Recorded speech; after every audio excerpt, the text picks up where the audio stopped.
Hundreds packed the meeting tonight. People worried about where that de-icer stuff used at the Ford Airport goes. Our Target 8 investigators have tracked this story for months as de-icer runoff dumped into creeks, essentially killing all of the fish living in one. Now the Ford wants to pump the runoff into a treatment plant and then pipe it into the Thornapple River.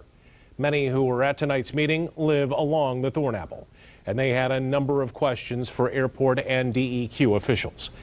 Target 8 investigator Ken Kolker was there, and he joins us live tonight. Ken? Yeah, Brian, it was definitely a chance for residents to complain about the airport's $22 million plan, and complain they did. The line was out the door at the library before the meeting, then a standing room only crowd. For many, there was a common theme: don't dump the glycol into the Thornapple River. Would you drink the water? Yes or no? And if you will, I'll go ahead and I'll bottle it and I'll give it to you. You bathe in it and you drink it, because if you can't do it, don't let it go in the river. Many said they did not trust the airport, that the airport had not been open enough. And some complained that the state DEQ wasn't doing enough to protect them. I would like to speak to the DEQ.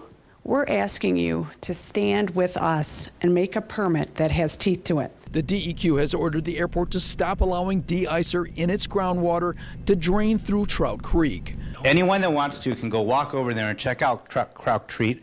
There's no fish, there's no frogs, there's no plants growing in the water, nothing. And they're afraid the same will happen to the Thornapple.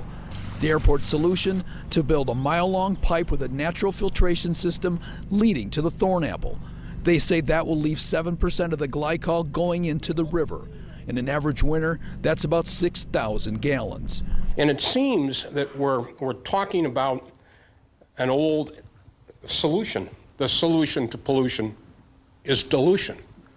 But it's not. It's not dilution.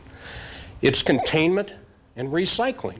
Airport officials say they're frustrated with what they call misinformation. They say that the system actually will mean less glycol going into the Thornapple. So the solution that has been determined will make it better in the river than it is today and eliminate the problem in Trout Creek as well. So it's a win-win situation, I feel. Also tonight, a DEQ official defended the agency's handling of the airport runoff. I think we are fulfilling our mission. I think we're looking to improve water quality and work with the airport in order to develop a solution that will meet water quality standards.